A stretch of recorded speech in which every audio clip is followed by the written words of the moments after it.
on this podcast, we talk a lot about how to lose weight and improve your health. And it's all pretty important, right? But have you ever wondered why we even need to talk about it in the first place? Why is obesity such a huge problem?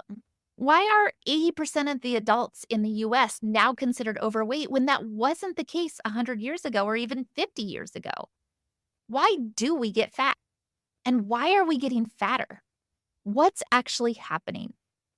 That's exactly what we're diving into today, and I will warn you right now that this is one of those nerdy episodes where we dig a little deeper into the science and into the research.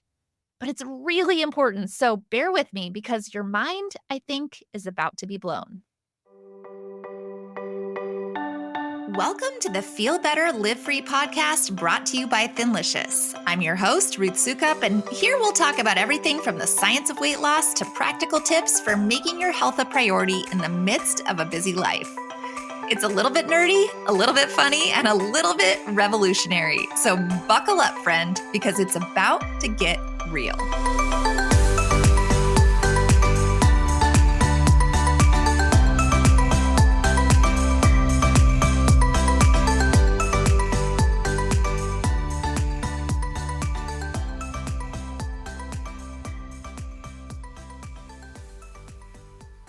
Hey there, and welcome back to the Feel Better, Live Free podcast. Once again, my name is Ruth Sukup, and I'm the founder of Thinlicious and the creator of the Thin Adapted System, as well as the New York Times bestselling author of 7 books. And I'm also a 46-year-old woman who struggled for a very long time, literally for years, to lose weight and get healthy, failing at one diet after another, always trying to eat less and exercise more, and always believing that the problem was just me and my lack of willpower. Until one day, I finally got so fed up with all of my failures that I decided to stop dieting and actually do some real research.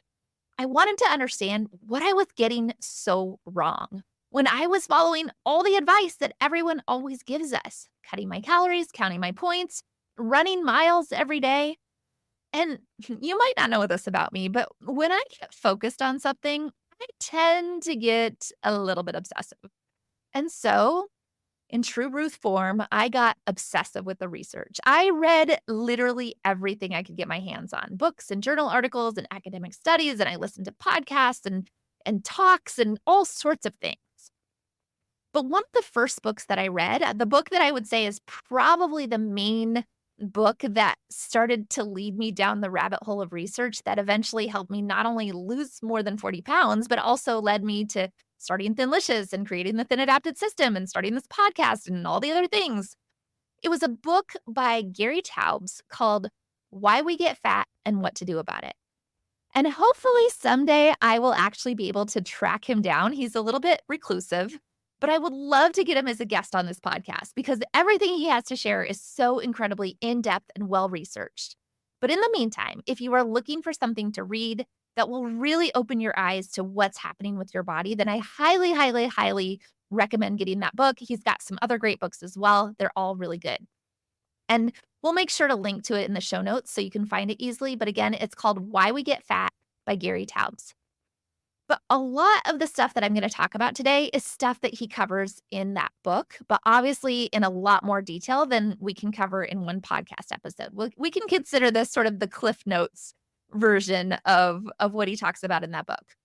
And we're going to dive into all of it in just a second, but really quickly, first, I want to take a quick second to remind you that if you are brand new to this podcast, if you're new to the Thinlicious brand and you're just looking for a better way to lose weight and get healthy that actually works, especially if you're a woman over 40, then you should definitely consider joining me for my next free live workshop.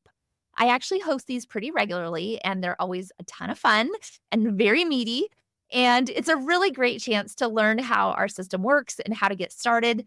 But it's also just an awesome opportunity to ask all of your questions and get real answers in real time.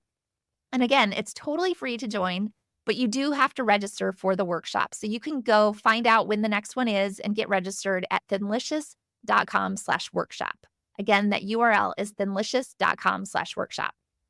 Okay, so with that out of the way, let's go ahead and dive into our topic of the day. I am so excited about this. Why we get fat and what's actually happening inside our bodies to make us gain weight and cling to fat, and why it's so hard to lose weight once we do gain it, and of course, what that actually means for you.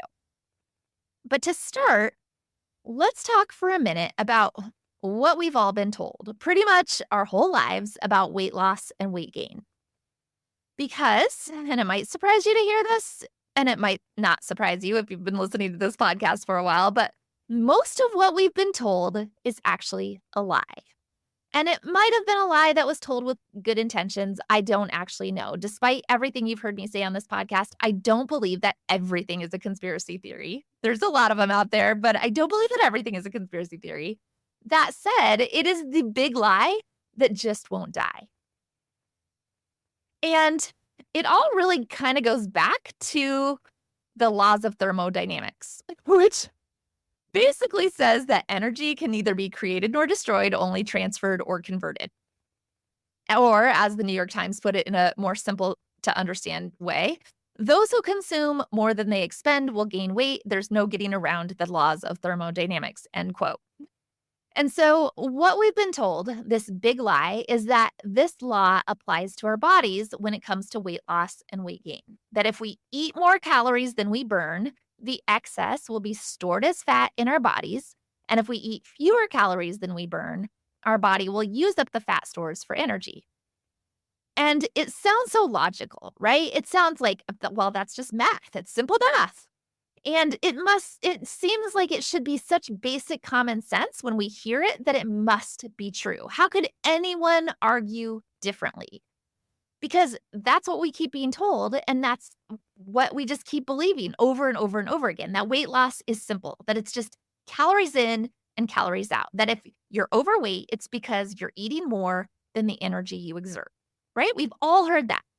And then if you keep going down that line of thinking, right, it means that if you can't actually stick to a diet or you force yourself to eat less and exercise more, if you can't force yourself to eat less and exercise more long enough to actually lose weight, then it must be your fault. It's because you're weak or you're lazy or you don't have enough willpower. So to sum it up, what most of us have been told our whole life is, number one, weight loss is just basic physics, calories in and calories out. Number two, your inability to eat less than you expend in energy is mostly your own fault. And despite the fact that for most of us, our lived experience with trying and failing at diet after diet after diet after diet would seem to indicate that there might actually be something else going on, this is what most people continue to believe. And it's also what most experts, our doctors, the media, the FDA, the National Institute of Health, continue to tell us is true, even to this day. But what if it's not? What if that is not the truth? What if that really is the big lie that we've all been told and that we all continue to believe, and the lie that is holding us back? Because the truth, what's actually happening in our body, the truth is that our bodies are way more complex than a simple math equation. And while it might seem like common sense that eating less and moving more would lead to weight loss, the science actually shows otherwise. And the first thing that's really important to understand is that the law of thermodynamics applies to simple systems, right? And a simple system is defined as one that is closed, isolated, and in equilibrium. That's what a simple system is. Our bodies are anything but simple systems. Our bodies are actually composed of a whole bunch of incredibly complex systems that are constantly interacting and adapting to each other. There's our endocrine system, our nervous system, our digestive system, our cardiovascular system, right? There's all of these different systems that are all working in this kind of crazy symphony of magic that happens in our body. And it's probably been a little while since you took high school anatomy class. But if you did take anatomy in high school or college, you probably remember at least a little of how intricate these different systems are, right? After all, that's why that class was so freaking hard. But all of these systems are influenced by a variety of factors, including genetics and hormones and environment and even social and emotional factors. And all of these systems are working together to regulate everything from our metabolism to our appetite to our energy level. And not only that, all of these complex systems in our body require a huge amount of energy to function each and every day. The energy that is required to keep our heart pumping and our blood flowing through our veins and our brain and our other organs functioning, right? All of this energy that's required, it's massive. It's literally thousands and thousands and thousands of calories that we are burning every single day just to stay alive. Even if we are completely sedentary, right? Even if you're just laying in bed 24 hours a day, the amount of energy required to keep all of that stuff working in your body is massive. In fact, our energy requirements every day are so high that our body has a system for creating additional energy to keep everything going. It's a process that happens in our mitochondria, and it's called de novo lipogenesis, right? Big fancy name for a process that allows us to create more energy. So calories in, calories out, right there, calories in, calories out doesn't even make any sense, right? Our body is taking all these other nutrients, things from carbohydrates and protein, and converting them into energy for our body to use. And this process is regulated by insulin, which you've probably heard me talk about before, and we're going to talk about in a little bit more. But the important thing to understand here is that our bodies are not math equations. We can't simply just say eat less and exercise more and expect the laws of thermodynamics to apply in the same way it would to a simple system. Because when we restrict our food intake or we increase our activity levels, all those complex processes kick in within our bodies because our body's primary job, right?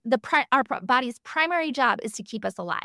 So everything that happens is to keep us alive and functioning and to protect all of our organs, our most vital organs, right? It will protect the brain first, it will protect the heart first, and our body will adapt and slow down other functions so that it can protect the things that most need to keep us alive. So that's really the thing that you first need to understand is just how complex the body is. So complex that the idea of calories in and calories out, that could be what's actually happening, that could explain what's happening. It's almost laughable, right? But the second piece I think that's really important to talk about is something that Gary Taubes calls the laws of adiposity, which is really just a fancy way of saying the laws of obesity, right? He calls it the laws of adiposity. Adiposity, I had to look it up. It means obesity. But in his book, he argues that these three laws of obesity are what actually explain weight loss and weight gain far more realistically than the laws of thermodynamics. So, what are these laws? Well, the first law of obesity says that body fat is carefully regulated, almost exquisitely so, by the body. And what he means by that is that our bodies, when healthy, are working diligently to maintain a set amount of fat in our fat tissues, not too much and not too little. And that this fat, in turn, is used to assure a steady supply of fuel to the cells. That's his quote. But how I would rephrase it is to say that basically our bodies want to be at the right weight with the perfect amount of fat, right? That is what they want to be at. And they are designed to maintain that stable weight. And if you look at animals in the wild, right, you don't see overweight animals in the wild because they're eating the perfect balance of food that they were designed to be eating because all the animals live in the right spots, right? Like they're not overweight. They go to a zoo and they go live in our house. My dogs are fat, right? Because I'm feeding them all sorts of crap. But you don't see overweight animals in the wild. So if that's true, then why are so many of us fat, right? If our body wants to be at the ideal weight all the time, if that's what it would prefer to be at, then why are so many of us fat? Well, that brings up the law of obesity number 2, which is that obesity can be caused by a regulatory defect so small that it would be undetectable by any technique yet invented. And what that really means, right, I'll paraphrase that, is that even though our body's natural preference is to maintain the right, perfect, ideal weight with the perfect amount of fat, there are either genetic or environmental factors that can prevent that from happening. And then there is law of obesity number 3, that whatever genetic environmental factor is making us fatter and heavier will also cause us to overeat. Did you catch that? Because this is really important. We are not fat because we eat too much. We eat too much because we're fat. That's what the research says. And again, go and read this book because he goes way more detail about each one of these and backs it up with all the documentation. And you should, if you're a nerdy like me, you really should read it all because it's fascinating. But basically, I'm going to say that again because it's so key. We're not fat because we eat too much. We eat too much because we're fat.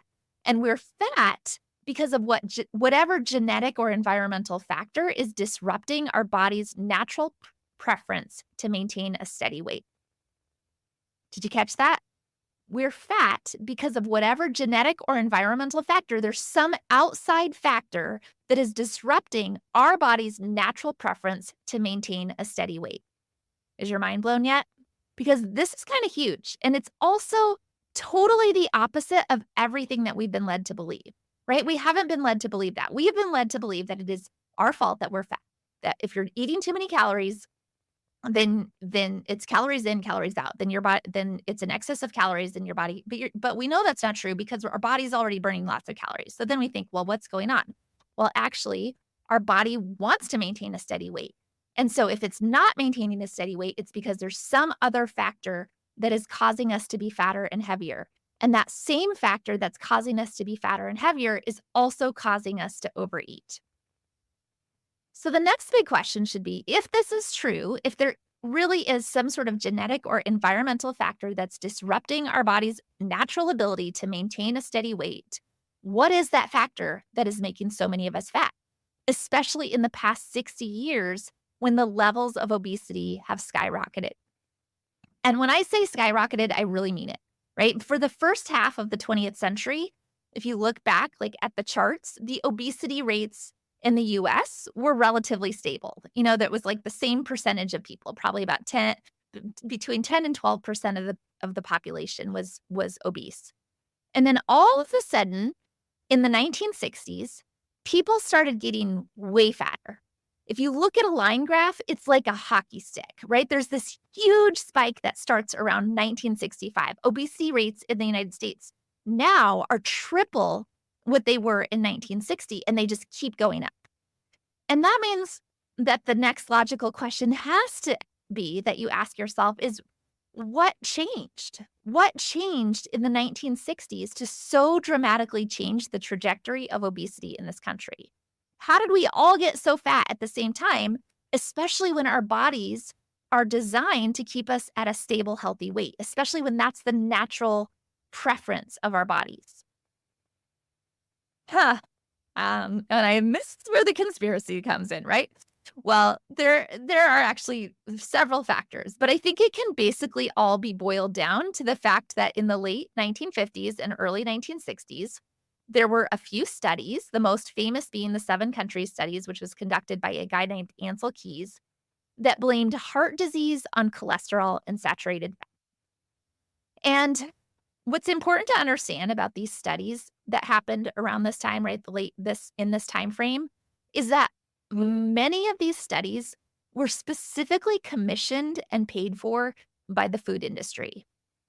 And I'm saying it's a conspiracy theory, but it's actually not a conspiracy theory. It's a well-documented fact. You can look it up. There's ample evidence. It's all over, right? And what's crazier is that all of these studies that were done, they've basically all long since been disproven or debunked as basically junk science or not well-formed studies. But the damage was done, and the effects on our health as a society have been literally catastrophic because basically everybody, even though the studies were terrible, everybody bought into it. And so the prevailing wisdom now of the FDA and the American Heart Association and even what they teach in medical schools has all been based on the results of these studies, which basically advocated for a diet that's high in carbohydrates and low in saturated fat. People were told to avoid things like eggs and lard and butter and red meat and instead rely on heart healthy, and I say that in quotation marks, right? Heart healthy because it's if it says heart healthy, you can pretty much be sure that it's not heart healthy. So things like vegetable oil and margarine and low fat whole grains, cereals, right? Fat, we were told fat was the enemy and should be avoided at all costs. And a healthy diet, on the other hand, what we were told in the form of a beautiful food pyramid is one that is full of carbohydrates, right? Do you remember the food pyramid? You look at the bottom and it's all carbohydrates, right? All at the base. It's like half your diet should be carbohydrates, and then a moderate amount of fruit and vegetables and a minimal amount of dairy and meat and fat. And that's what's changed in the way that we eat. And it's only gotten worse in the years since because now we have all these ultra processed foods, most of which are loaded with carbohydrates, loaded with toxic preservatives, and loaded with vegetable oils, now make up more than 60% of the average American diet. But of course, that still doesn't explain why we get fat, does it? Right? We know we're eating all this crap. We know that the way that the way and the substance of what we were eating changed so dramatically in the 1960s, and it corresponds perfectly with the explosion in obesity, but it doesn't explain why we get fat. So why is a diet full of carbohydrates and processed foods and vegetable oils so bad for us? What is it actually doing to our body? And this answer probably won't surprise you if you've listened to this podcast for a while because it's something we've actually talked about lots of times and we'll probably keep talking about because it's so critically important to understand. But it's the big domino, right? It's the big domino, the thing that puts all the other dominoes down, but it's insulin resistance. When we eat a diet that is loaded with too many carbohydrates and processed chemicals, our bodies respond by producing this huge amount of insulin to help regulate our blood sugar levels. But what happens is when we're doing that constantly in a way that our bodies aren't designed to do, and just bombarding our body with these high levels of insulins, our cells become resistant to the insulin. They stop responding as well as they used to, which means that the body has to produce even more insulin to get the same response. And that excess insulin is actually what's making us fat because insulin is the hormone that tells your body whether to store fat or to let it go. And when your insulin levels are elevated, and they're elevated all the time because you're insulin resistant, so your body is producing so much insulin all the time, your body cannot release the excess fat in the way that it's designed to do, the way that it naturally wants to function. Essentially, it's sending the signal to your body that you are in crisis mode and that it needs to store fat in order to ensure your survival. Remember, because your body is your number one primary goal is to ensure your survival. And it operates, even though we've evolved into the 21st century, your body in many ways still functions as if we were hunters and gatherers. And so it is all about ensuring your survival. And when your insulin levels are elevated, that's the signal to your body you're in crisis. You need to make sure that you're keeping as much fat as possible just in case things are going to go bad, right? Things are going to go bad. And until you fix this, until you reverse the insulin resistance and you get your body metabolically flexible again, all the dieting in the world won't really help you. In fact, in many cases, it's just making things worse because this excess insulin has this domino effect on our hormones. It causes all these imbalances and disruptions throughout the body. And I've talked about this lots of times before too. All of these hormones in our body work together in a very delicate balance. They all are affected by each other. And so if one is off, then they're all off. And so high levels of insulin can cause an increase in estrogen, which can lead to water retention and bloating, make you feel heavier. It can result in higher levels of cortisol, the stress hormone that's closely linked to belly fat. It affects our thyroid, which in turn slows down our metabolism even more. It affects our gut health, creates inflammation throughout the body that's linked to chronic pain and chronic illness and cancer. And not only that, insulin resistance leads to increased hunger and cravings. It makes it nearly impossible to stick to a restrictive diet because, again, your body is trying to survive. It thinks, oh my gosh, we're going into crisis mode, so we need to make you hungrier so that you eat more so that your body will survive. So you can see how this just becomes a vicious cycle. And so we eat these processed foods that are high in carbohydrates and vegetable oils, and our body responds with excess insulin, which leads to weight gain and hormonal imbalances, causing us to feel even more desperate for quick fix diets that only make things worse. And that is why we're fat. It's kind of crazy, right? And when I think about how long I struggled with my weight and about how many stupid, useless diets I went on and how many years I spent making myself totally miserable and blaming myself for not being able to fix this problem that I thought was just my own lack of willpower, it really does make me mad. It makes me furious. Honestly, it's why I do this. It's why I'm so freaking passionate about this. And about the work that we're doing with Thinlicious and the lives that we're changing through our thin adapted system, which is all based in understanding the basic principles that I just laid out for you. Because to me, even though on the surface, right, I'm helping women reach their weight loss goals, to me, this is not just about weight loss. It is about freedom.